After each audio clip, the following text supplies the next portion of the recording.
Boa tarde, pessoal. Estamos iniciando mais uma live aqui do palestrante Cláudio Palermo, segunda-feira, 10 de agosto de 2020. Hoje é o dia da solidariedade cristã e daqui a pouquinho vou conectar o jornalista Sandro de Moura, que apresenta o programa Brasil Nordeste na TV Com, e a gente vai conversar aqui com o Sandro a respeito da carreira dele, né, da profissão e como é que ele está vendo o atual cenário político e econômico do país, já que ele é um jornalista influente em Brasília e também no Rio de Janeiro. Então essa live vamos falar dessa questão. Já vou conectar aqui o Sandro sobre jornalismo, sobre política, os aspectos sociais e econômicos, tratando aí de jornalismo. Olá, Cláudio, boa tarde. Influência e um forte contato com o pessoal do Nordeste, carreira, fazer essa conexão aqui, Guarulhos, Brasília. Vamos ver já. Oi, Sandro, tá me ouvindo? Ainda não está sendo possível. Irma Aparecida Rocha entrando aqui, valeu pela audiência. Também a Paula Freitas, Miriam Nunes, obrigado aí, vão mandando seus alôs. Boa tarde, Sandra, tudo bom? Cláudio, boa tarde, tudo bem? Uma honra falar com você, tudo em ordem? Obrigado pelo convite, amigo. Uma honra Pô, para mim poder participar desse bate-papo com você. Eu que agradeço. Você está onde? Em Brasília ou no Rio? Estou em Brasília, na sede da redação do Brasil Nordeste, parceira da TV Com Brasil, Legal. que fica aí em São Paulo. Conta um pouco para a gente como é que você começou a sua carreira, o que te levou aí ao jornalismo? Olha, Cláudio, eu acho que eu sou mais mobilizador social do que jornalista. Essa questão de escrever, de noticiar, é muito mais com a intenção, com o propósito de dar voz, do que mesmo ter fatos. É de fato trazer a voz das pessoas que são invisíveis, né? Essa foi a coisa que me trouxe para o jornalismo. Comecei fazendo jornais de bairro e escrevendo em colunas de jornais de bairro, e isso foi me fazendo me apaixonar por essa profissão. E agora estou nessa nova fase aqui, indo para a TV, com essa mesma vibe de dar voz aos invisíveis. Você já tinha feito TV antes ou essa é a primeira experiência? Não, essa é a primeira experiência. Foi uma coisa interessante. Eu vim aqui para Brasília na verdade, para ser correspondente de uma rádio FM em Pernambuco, em Garanhuns. E aí eu faço a cobertura do Congresso Nacional, do Palácio, e diariamente eu entrava para essa rádio. E aí veio a proposta de ver com o Brasil, e eu falei para o Fernando Mauro, que é o presidente, falei, olha, você não vai ter um rosto bonito aqui para fazer isso. Mas ele falou que importa é o conteúdo, a gente está tentando levar um conteúdo bacana aí para os telespectadores. Legal. Aliás, um abraço aí para o Fernando, já tive a oportunidade de conhecer e conversar com ele, que é de Guarulhos, né? Na qual ele também está à frente aqui, próximo onde eu moro, então a gente já teve a oportunidade de trocar grandes ideias. E mandar um abraço também para o Eduardo Negrão, que foi o que apresentou, né, o Sandro de Moura. O Eduardo também, grande amigo, a gente já vem aí fazendo trabalhos já há algum tempo. Como é que estão os bastidores aí de Brasília, Sandro? Como é que está essa questão aí de pandemia, as questões políticas, cobrindo? Olha, Cláudio, o que eu vejo, sim, tenho acompanhado, não só aqui em Brasília, mas desde o início da pandemia eu viajei para a região norte da Bahia, para a região sul do Piauí, fui até Pernambuco, no polo têxtil, falei desde o início sobre a possibilidade do Brasil ter a sua produção interna de máscaras, porque em Pernambuco tem um polo têxtil ali que se adaptou muito rapidamente à produção de máscaras. Aqui em Brasília acontece o que tem acontecido em muitos outros estados. Fecham-se as portas e deixam as janelas abertas. Só para citar um exemplo.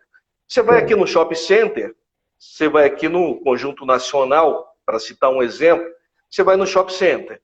Então você tem o controle do distanciamento das pessoas para entrar, você tem álcool em gel para o cliente que vai entrar no shopping, você tem lá o segurança com o termômetro para aferir a temperatura das pessoas. Aí você atravessa a rua e ali tem o terminal rodoviário. E o que você encontra lá?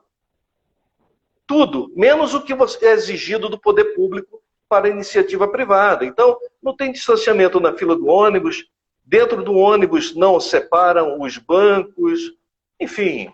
Então, é uma grande cortina de fumaça. Eu acho que os gestores, de um modo geral, têm que pensar mais. Políticas públicas, né? Deixar um pouco o debate político de lado e tratar de ações efetivas. Esse final de semana, eu fui no Rio de Janeiro. Quer dizer, não tem volta às aulas, mas as praias estavam lotadas, os barzinhos lotados.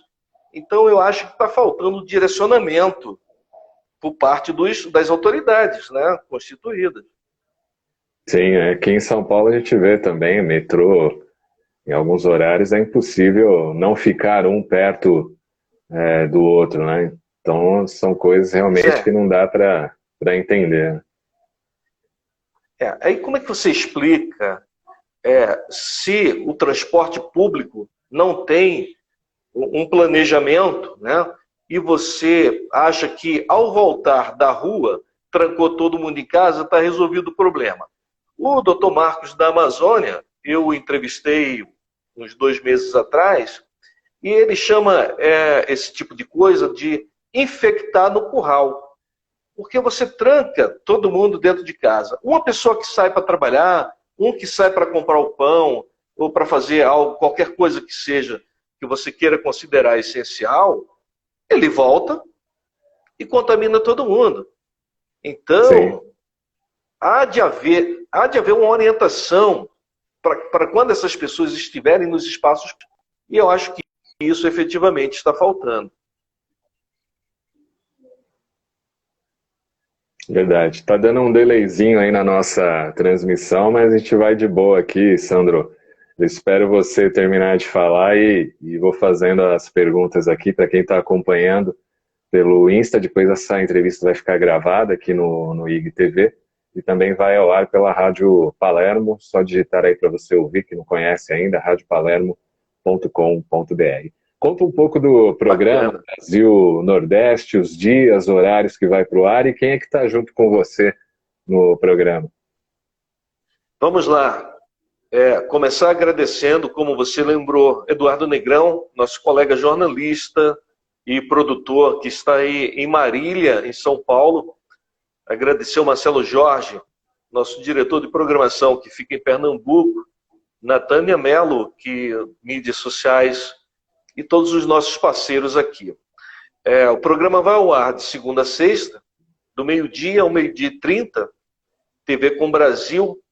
Ela está no Brasil inteiro através das antenas satélites, seja a Sky, Vivo, Oi TV, Claro TV, enfim. E o programa tem o propósito de conectar o Brasil como um todo. A gente assistiu ao longo de muitos meses aí, pessoas querendo dividir Sul, Sudeste, Norte, Nordeste. Então nós queremos primeiro trazer a lembrança dos nossos telespectadores que nós somos uma nação, nós somos o Brasil. E no segundo momento, né, mostrar as potencialidades da região Nordeste, que na maioria das vezes, quando é colocada na grande mídia, ela é colocada lá uma terra seca, com a cabeça de boi encravado. E assim, o Nordeste não é isso. O Nordeste tem vocação turística, tem lugares incríveis, tem culinária, tem artesanato, tem cultura, tem boa música, tem um povo trabalhador que ajudou a construir e ajuda a construir esse país. Nós temos colônia nordestina aí em São Paulo, que é maior do que certas regiões do Nordeste. No Rio de Janeiro, a mesma coisa. Então, nós queremos mostrar esse povo que é tão bonito para as outras regiões do Brasil. Até porque, só para justificar um pouco disso, eu moro no Rio de Janeiro há mais de 30 anos, mas eu sou pernambucano. Fui para o Rio de Janeiro ainda jovem, mas eu sou pernambucano, sou do interior, lá de Ribeirão, na zona da mata de Pernambuco. Talvez isso esteja um pouco aí no início, né, na raiz desse projeto.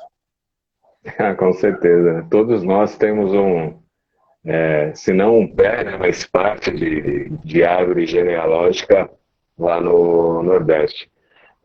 Você falando dessa questão, né, o quanto o Nordeste produz, o quanto o Nordeste, não só de cultura, mas economicamente também, o que você acha que falta, principalmente para a grande mídia, entender isso e divulgar isso para sair dessa questão de estereótipo, né? O Nordeste é só seca, ou é só forró, é só axé, é só parte cultural, para mostrar realmente essa força econômica que tem lá.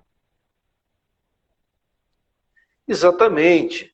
Chamar, inclusive, a atenção da classe política, que eles também têm uma participação muito grande nesse estereótipo, porque eles mesmo gostam de apresentar os nordestinos como sendo pessoas miseráveis. E não são.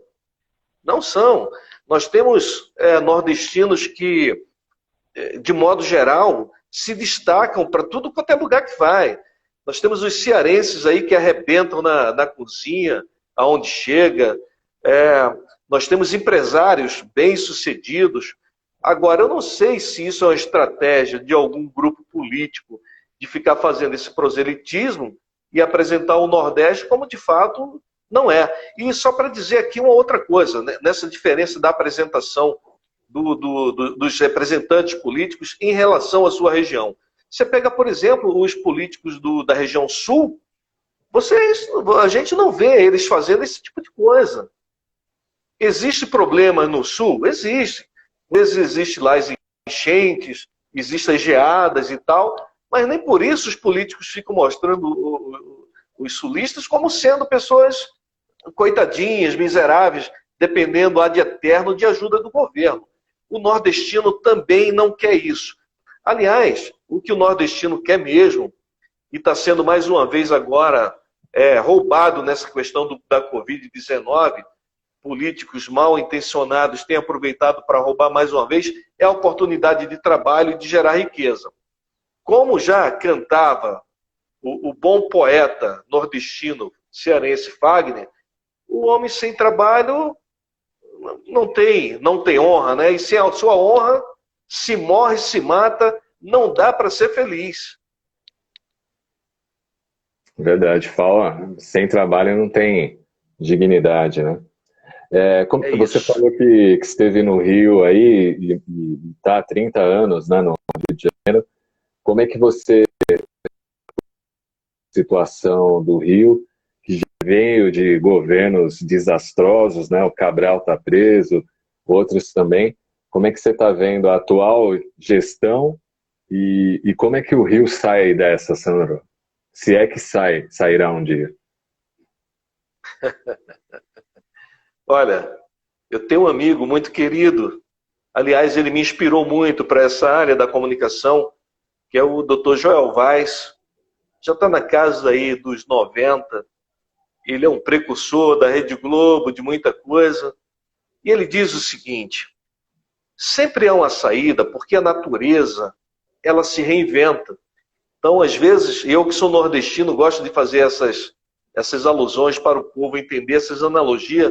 Muitas vezes você fazendo caminhada em algum sítio qualquer, você vê no tronco de uma árvore lá que parecia estar morta, nascendo ali um galho e daqui a pouco tem vida.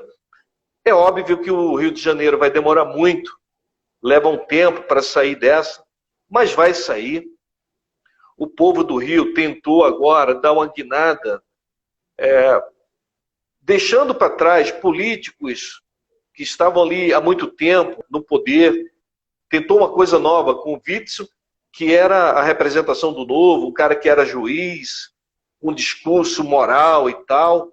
Então, o povo de boa fé votou no Witzel, fez campanha para ele, desbancou gente como Eduardo Paes, por exemplo, que foi prefeito do Rio 2 vezes, um cara que, inclusive, trabalhou bastante pela cidade, em que pese haja lá algumas acusações sobre ele, até agora não comprovada, mas o fato é que o cara trabalhou e, mesmo assim, a população disse não, vamos testar algo novo. E eu estou citando esse exemplo para dizer que é por essa razão que o Rio de Janeiro vai sair do buraco. A população vai continuar testando, vai continuando a dizer não para quem faz esse tipo de malfeitos. E, óbvio, já está todo mundo se organizando, porque em breve o Rio vai gritar é penta, está faltando só o Witzel ser preso também para que o campeonato de governadores no Rio preso se concretize. E com esses escândalos todos que está acontecendo, mala de dinheiro em carro, em garagem, não é possível que ele não vá ser preso. Mas a cidade do Rio de Janeiro, apesar de tudo isso, continua linda. Sim, é linda demais. Eu curto a cidade e o estado do Rio de Janeiro.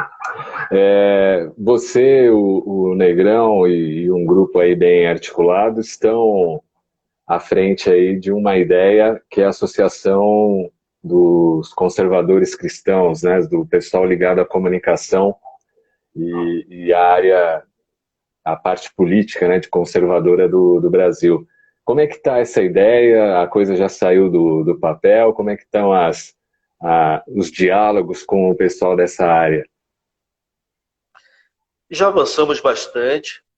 Nós já formalizamos a Aliança Nacional de Imprensa. São conservadores, sim. Cristãos, sim. Não ligada a nenhuma denominação, nenhum credo específico. Mas eu acho que falta um pouco no Brasil os profissionais de imprensa se assumirem. Nós não queremos dizer com isso que os que se colocam à esquerda estejam equivocados ou que nós estejamos certos ou eles errados. Não se trata disso. Nós queremos assumir uma comunicação verde e amarela. Nós não queremos ficar mostrando provas coletivas. Nós queremos mostrar resultados práticos de pessoas que estão sendo curadas por determinados tratamentos. Nós não queremos ficar falando que o presidente da República, porque não usa uma máscara, é o culpado pela calamidade pública do Covid, quando se juntam 9 governadores do estado da região Nordeste e formam um consórcio e pagam 300 milhões adiantado por compra de respiradores e não recebe nenhum. E aí a culpa de quem morreu no Nordeste é o fato do Bolsonaro não ter usado a máscara em Brasília. Então, o que a gente quer fazer é tentar dar um pouco de equilíbrio nessa comunicação. Então, temos tido dificuldade, sim, de trazer algumas pessoas que são mais conhecidas para dentro da instituição, porque trabalham em grandes veículos de comunicação e, notoriamente, os grandes veículos estão trabalhando frontalmente, né, de forma ideológica contra o governo do Jair Bolsonaro. E enfatizar aqui o seguinte, não se trata de defender o governo Bolsonaro, não. É defender qualquer governante que esteja à frente do país, fazendo aquilo que seja bom para a população. Hoje é o Bolsonaro, amanhã pode ser outro. Então a gente quer fazer esse tipo de comunicação propositiva e, em relação a fatos, apenas relatar os fatos e deixar que o povo use a sua consciência para julgar.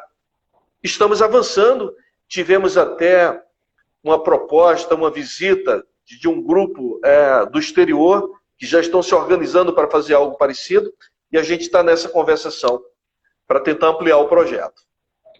Você acredita que a parte da mídia não dá aquele acesso ou tempo devido. Por exemplo, fala de uma área com um viés, mas quando vai pedir a opinião ou perguntar a opinião de quem é conservador, geralmente o tempo é menor, é curto, ou não tem tanto espaço assim.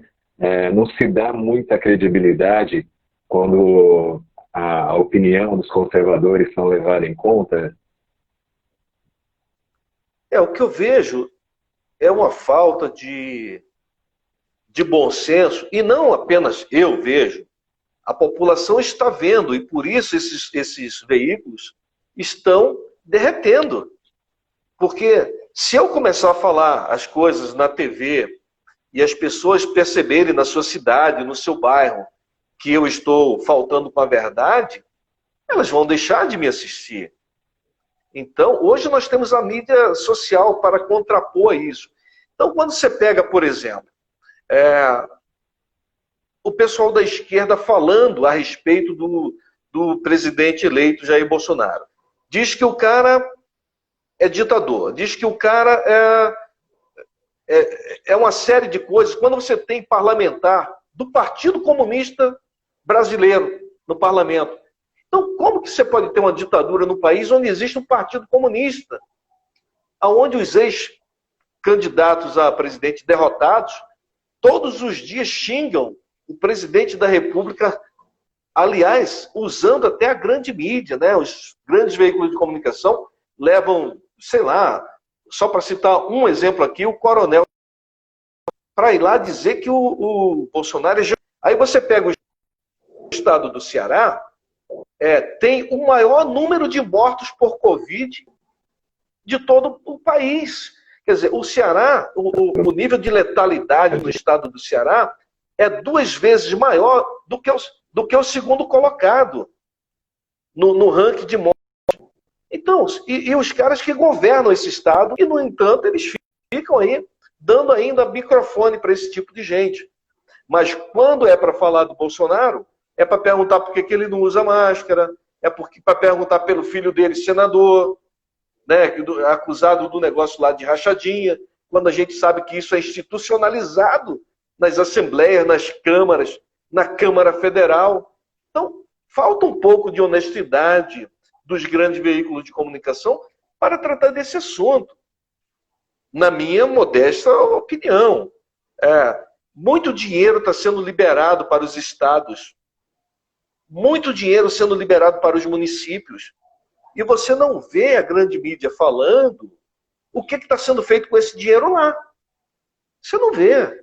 Não tem apuração. Até porque 90% do que os governadores e prefeitos gastaram agora nessa época de pandemia, eles gastaram tudo a título de sem licitação. Tudo a título na compra de emergência. Então a prestação de conta é zero disso aí. Se não é o Ministério Público e a Polícia Federal colocando uma trava, Manaus ia continuar abrindo covas coletivas. Está diminuindo porque a polícia está chegando. Mas cadê a imprensa para dizer isso?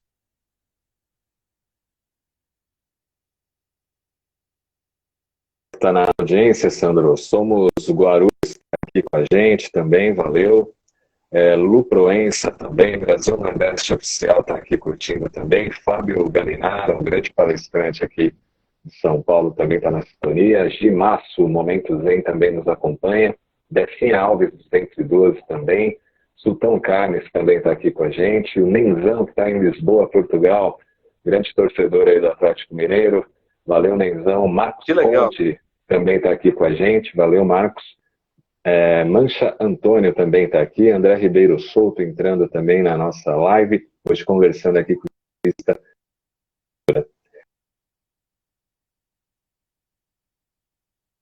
Mora aí no Distrito Federal. Legal, um abraço aí.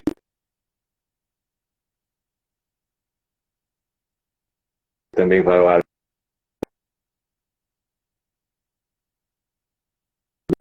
conferir aí e curtir o programa Brasil Nordeste. Conta de novo pra gente, Sandro, muita gente entrando agora, os dias e horários que vai pela TV Com pro Brasil todo, né? Isso. Aonde tiver uma antena de satélite, seja Sky, Oi, VGTV, Claro, a TV Com Brasil vai estar ali. E nós estamos de segunda a sexta, do meio-dia ao meio-dia e 30, tentando levar uma comunicação verde e amarela. Não somos chapa branca, nós somos verde e amarela. Se você que está no Brasil inteiro, não importa qual partido que você é, se você se diz de oposição, de situação, você tem alguma coisa boa para mostrar que você está fazendo na sua cidade, a gente quer mostrar. Nós só não vamos ser usados por políticos que dizem que faz e não faz. Então, só para renovar aqui o exemplo, nós estamos tentando, com o consórcio Nordeste, saber o que eles levaram de bom efetivamente para os 9 estados do Nordeste. Para você ter uma ideia, o Cláudio, tem o estado que menos paga para participar do consórcio Nordeste tem uma despesa de cerca de R$1 milhão por mês. E nós já entrevistamos diversos deputados estaduais, deputados federais, perguntando o que já foi de bom para a sua cidade. Os caras não sabem dizer. O que a gente sabe é que tem vários políticos que não foram eleitos aí de Araraquara, de São Paulo, aí do interior de São Paulo, fazendo parte da direção, recebendo salário altíssimo para participar do gerenciamento desse negócio, cujo presidente do consórcio é o governador da Bahia. Então, digam para a gente o que vocês estão fazendo de bom, que a gente quer dizer para o povo brasileiro. A gente não vai entrar nessa de dizer que quem está matando o povo é o presidente não usar máscara. O que está matando o povo é não chegar a medicação nos postos de saúde, nos PSF. O medicamento sai do governo federal, sai do Ministério da Saúde e não chega no cidadão. A máscara é comprada, o dinheiro é liberado para comprar, a máscara não chega no cidadão. Olha, nós entrevistamos a pró-reitora da Universidade de Marília. Ela disse o seguinte: no hospital universitário aí de Marília, nenhum profissional de saúde foi contaminado pelo Covid-19, por conta do protocolo de paramentação e desparamentação que o hospital implantou. Por que na rede pública tantos profissionais da área de saúde foram mortos? Eu posso te dizer por quê, porque eu recebi algumas denúncias. Em alguns lugares, os caras não tinham luva para trabalhar, ganhavam 2 máscaras para trabalhar o plantão inteiro. Então não é possível que as pessoas não vão acordar e começar a cobrar do seu gestor local. E dizer mais o seguinte: o STF definiu que as políticas de prevenção, quem iam tomar as atitudes seriam os prefeitos e governadores. Mas os governadores e prefeitos, com a cara lavada, colocam a culpa no presidente da República. E não estou falando isso para defender o presidente. Estou falando para alertar a população que o seu prefeito é que tem que cuidar da sua cidade aí. E os seus vereadores, aquele que você votou, tem que fiscalizar para ver se o seu prefeito está gastando de forma correta, aplicando de forma correta, o dinheiro que está indo para a sua cidade. É isso. Como é que você tem visto, Sandro, por exemplo, aqui em São Paulo, há muito questionamento da população em relação às medidas que o governador João Dória tomou no estado. Na cidade de São Paulo também a gente tem muita gente questionando, reclamando do prefeito Bruno Covas, né? E aí ficou uma série de situações, discussões aí entre até o Bolsonaro e o Dória. Você aí de fora do Rio e também de Brasília, como é que acompanhou toda essa polêmica que está aqui em São Paulo? A postura do governador Dória e do prefeito Covas é risível. E não apenas dele, não vamos falar só desses dois. Basta lembrarmos aqui o seguinte, aliás, vou voltar, para não ficar na minha interpretação pessoal, eu vou voltar à pró-reitora da Universidade de Marília. Ela disse o seguinte: em janeiro, nós já sabíamos, através dos profissionais de saúde que trabalham na capital, que o Covid-19 ia chegar no interior de São Paulo. A pró-reitora da Universidade de Marília disse no nosso programa que em janeiro já sabia, através dos profissionais de saúde que atuavam na capital, que o Covid-19 iria chegar ao interior. O que os senhores prefeitos das grandes capitais e o governador Dória aí de São Paulo fez em relação ao carnaval, por exemplo? Nada. O que eles fizeram? Eles abriram, eles divulgaram, eles convidaram o mundo inteiro para vir. E eles já sabiam do problema. Então, esses caras, ou eles são muito incompetentes, ou eles são dissimulados demais, porque eles sabiam do problema, abriram a porteira na hora que não podia abrir, e depois que estava todo mundo já lascado, porque o vírus já tinha entrado, aí o cara tenta fechar tudo de uma forma indiscriminada. Então, faltou espírito público. Aliás, é o que falta na maioria dos políticos brasileiros. Decência, espírito público, tratar esse negócio com humanidade, porque eu perdi parentes nesse negócio aí. Eu tive uma irmã que ficou internada 14 dias em Pernambuco. Ela havia tido problema da chikungunya e aí ficou com sequela respiratória. Ela foi internada com suspeita de Covid, fez o primeiro exame, deu negativo. Fez o segundo, deu negativo. Ainda assim, ela ficou numa ala para Covid. Ficou 14 dias sem poder receber visita dos familiares. Foi sepultada, colocaram suspeita de Covid.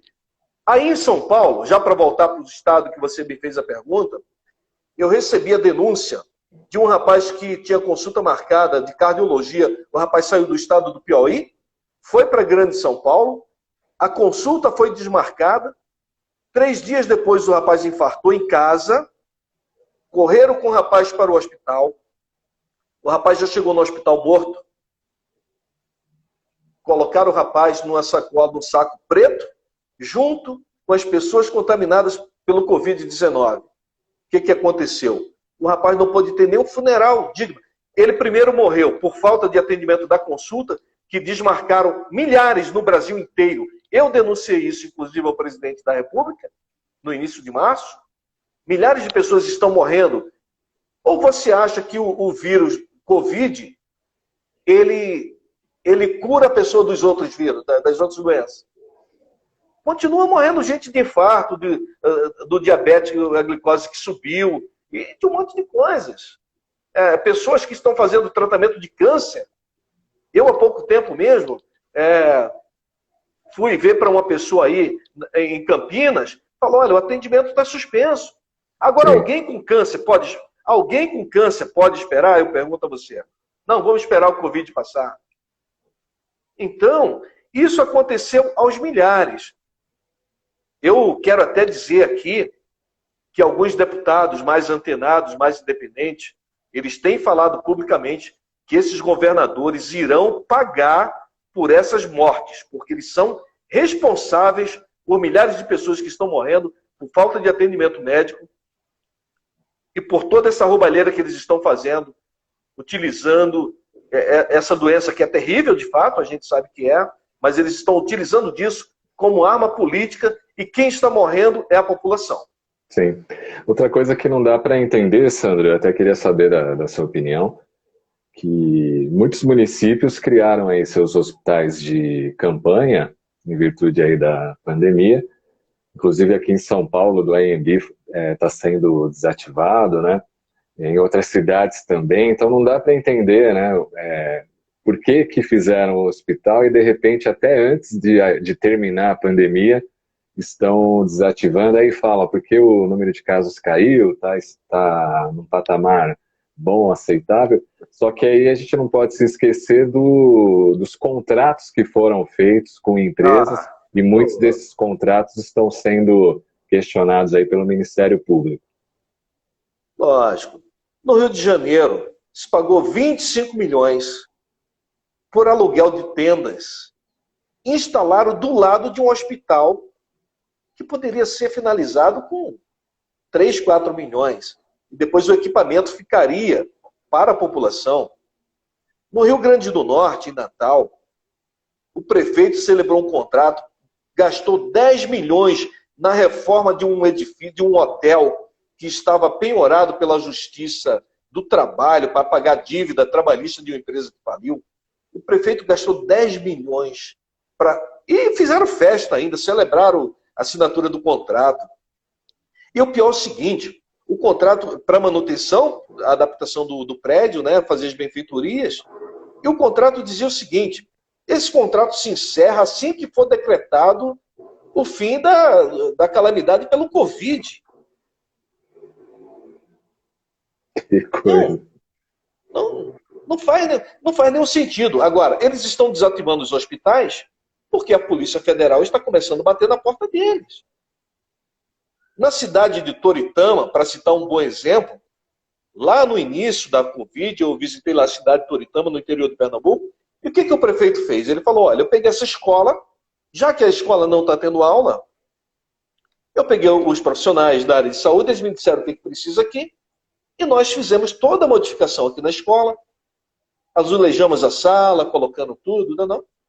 É uma cidade pequena, esse hospital aqui, ele atende. Gastou lá 400 e poucos mil reais, montou um hospital com tudo novinho, com maca, com tudo. Montou um hospital. Por que esse exemplo... E eu citei isso lá atrás.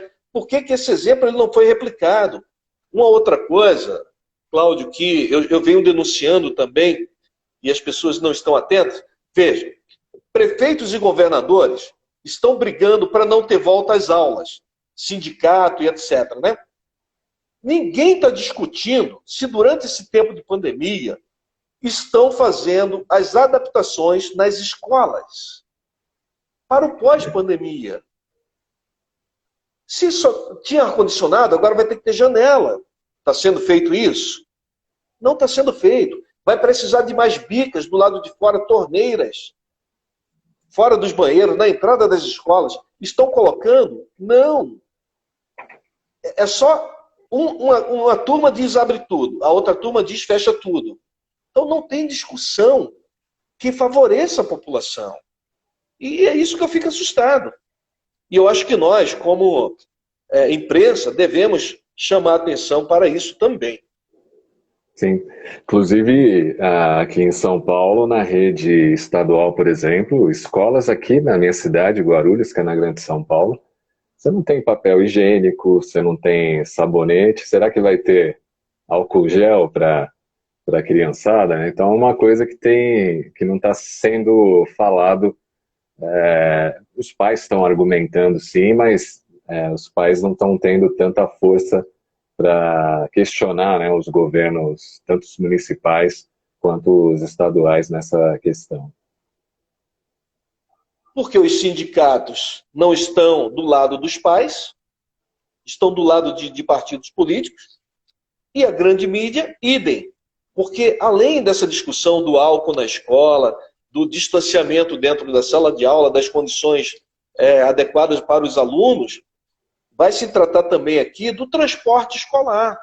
Como que essa criança vem e volta para a escola? Não dá para vir mais apinhada como vinha nos ônibus. Tem toda essa discussão. E aí eu volto mais uma vez para a falta de criatividade dos gestores. O Fundo Nacional de Desenvolvimento da Educação, ele oferece dinheiro até para compra de bicicleta de aluno.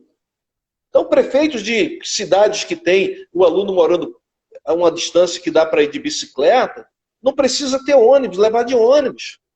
Dá bicicleta para o garoto. Entende? Mas bicicleta, ele não vai conseguir botar a graninha no bolso, né? Porque ele tem que pegar a bicicleta, não pode superfaturar, ele tem que entregar. Aí é foda, não dá.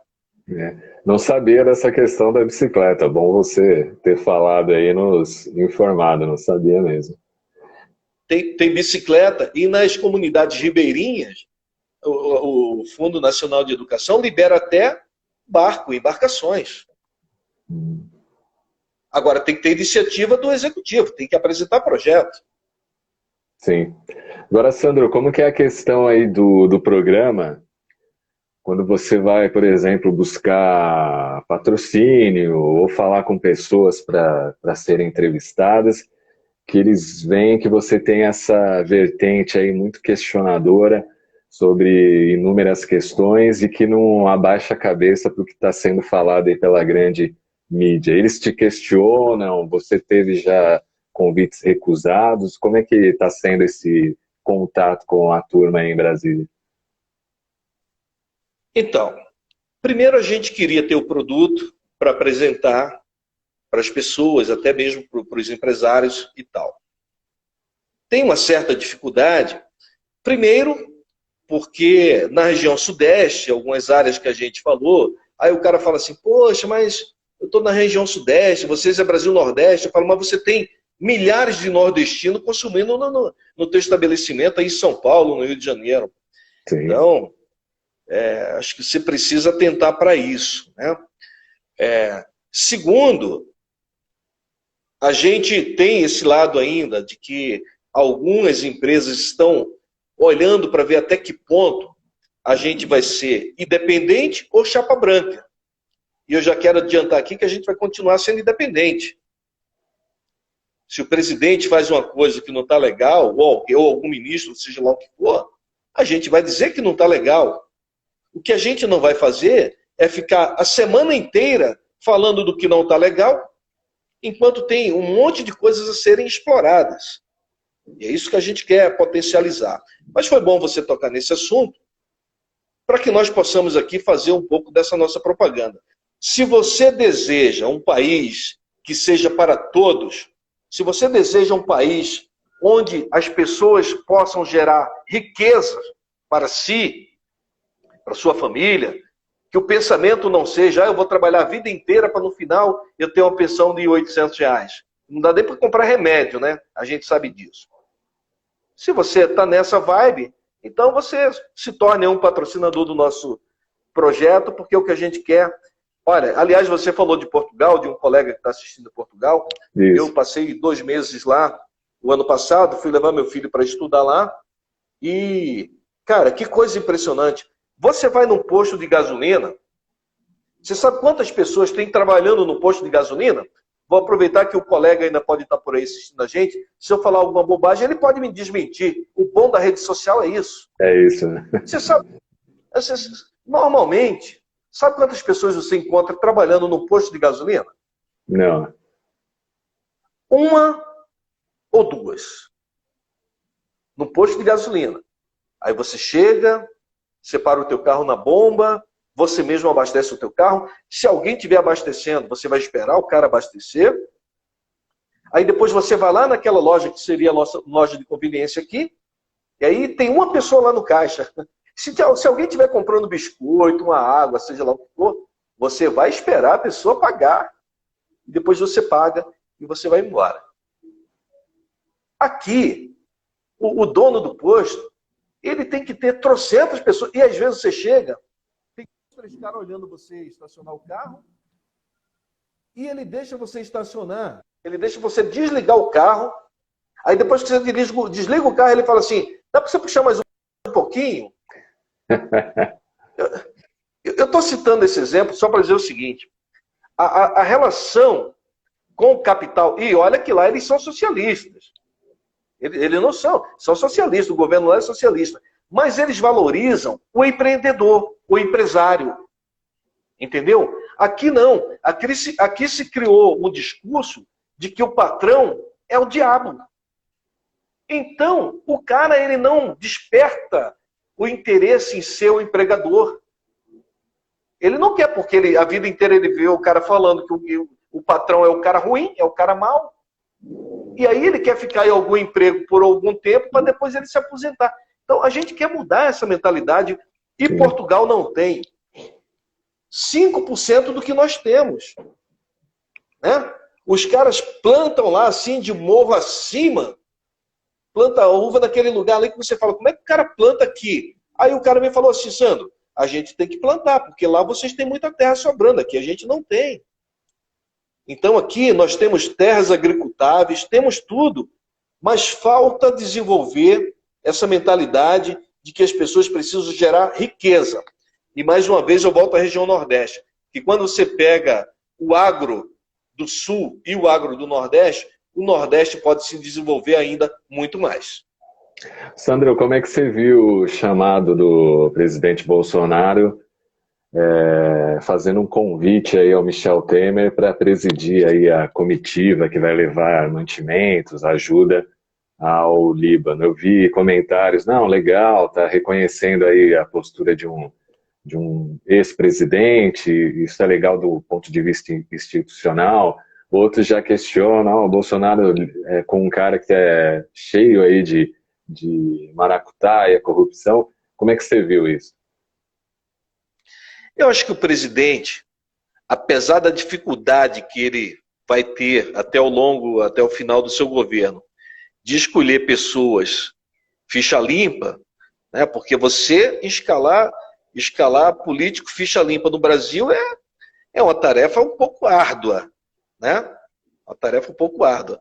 Mas penso que o presidente não precisa também se expor, ainda mais quando não há a menor necessidade. Uma coisa é você ter que conversar com políticos que têm um mandato, e aí foi o povo que colocou o deputado lá, o senador. O presidente tem que se relacionar institucionalmente. Agora, o cara que está fora do jogo não tem que vir para dentro do tabuleiro, na minha opinião. Mas como ele é de um partido que tem muita força política, né? Talvez seja isso.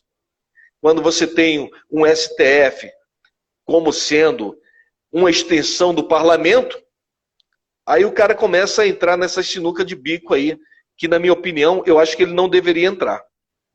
Acho uma furada. Sim.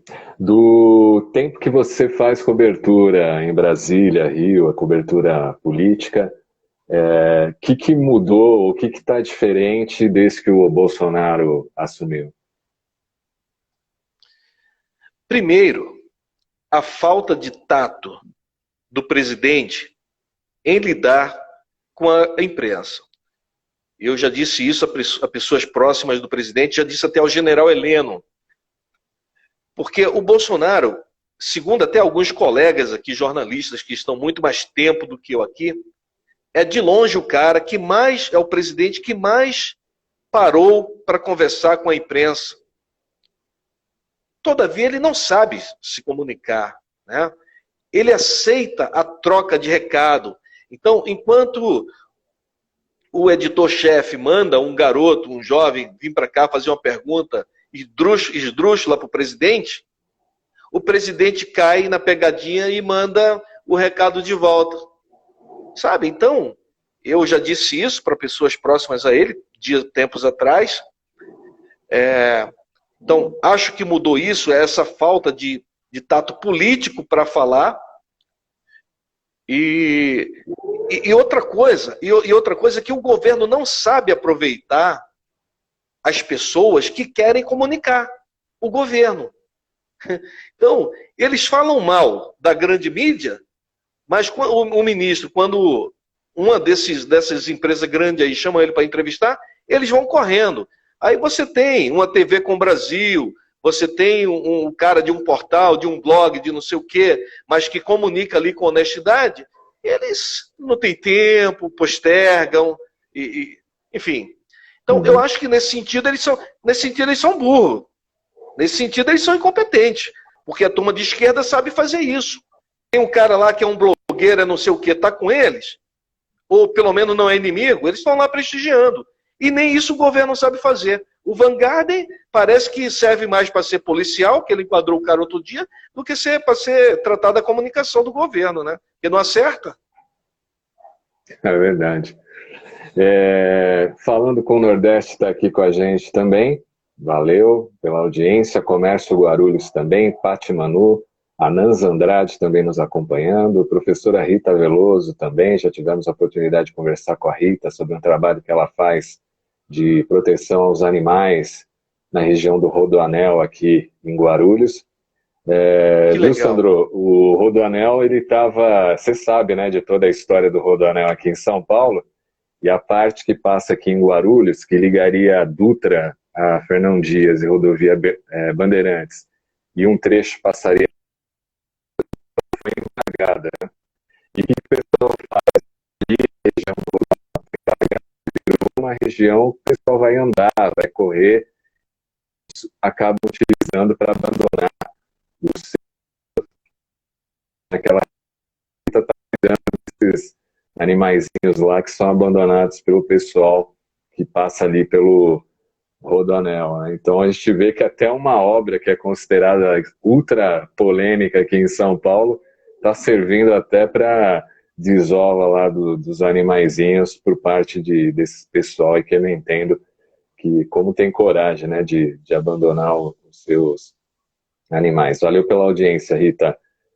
Quem mais? Marta Moura está aqui com a gente, o Wilson lá de Sorocaba também. Valeu, Wilson, obrigado aí pela audiência, viu? Bacana ter você aqui com a gente. Sandro, já estamos com 50 minutos de live. Você sabe que o Instagram deu uma hora para, né? Eu queria que você deixasse aí uma mensagem final para os nossos seguidores e reforçar o convite aí para o pessoal assistir Brasil Nordeste. Olha, Cláudio, primeiro eu quero agradecer a você pelo convite, agradecer ao Negrão por ter feito essa ponte, agradecer ao seu público aí que acompanhou a gente. E óbvio, se vocês puderem me dar metade da audiência que vocês dão aí para o Cláudio, por favor, né? Entra lá no Brasil Nordeste Oficial, assistam a TV com o Brasil, veja na sua cidade qual a antena, qual a operadora que está passando. Tem também a TV com o Brasil através do aplicativo, né? Vocês podem baixar aí na App Store, TV com Brasil, e mandem sugestões. Nós queremos que o nosso programa seja um microfone aberto para você. Nós queremos dar voz para você. Esse é o nosso papel aqui. É um jornalismo de mobilização social. Sobretudo verde e amarelo. Brasil tem jeito, Sandro? Nós vamos sair dessa com mais força, inteligência e empreendedorismo, igual você estava falando? Com certeza. Aliás, se eu soubesse que você ia fazer essa pergunta, eu tinha ficado com o meu livro aqui na mão. Que eu escrevi um livro em 2018, e a pergunta que eu fazia para os entrevistados, eu entrevistei do garoto do tráfico, ao policial, a Jair Bolsonaro, a Daciolo, a Álvaro Dias, no final era exatamente essa: o Brasil tem jeito?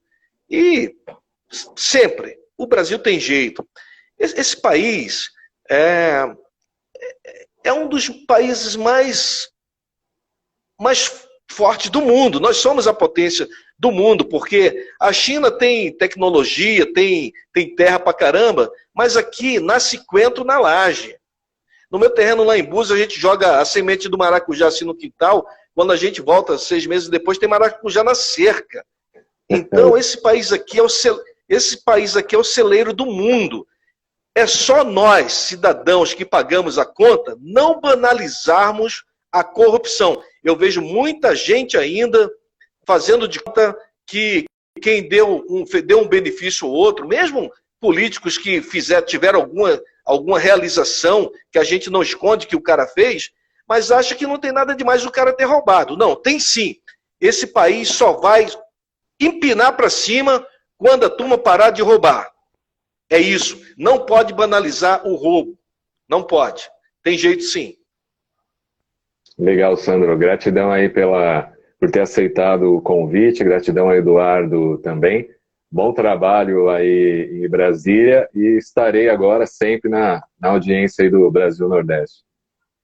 E daqui a pouco você que vai ser o entrevistado nosso aqui na TV com o Brasil. Muito obrigado, beijo carinhoso para todos vocês que acompanharam a gente. Até a próxima. Até a próxima, tudo de bom. Valeu, pessoal que também nos acompanhou. E a gente vai ter outras lives aí durante a semana. Você vai ficando atento aí ao nosso Instagram. A gente vai publicando aqui ou lá no Face, Palestrante Cláudio Palermo. Um grande abraço. Mais uma vez, Sandro, parabéns aí pelo trabalho e sucesso cada vez mais. E ótima tarde aí pro pessoal que está na audiência do Instagram. Tchau, tchau. Tudo de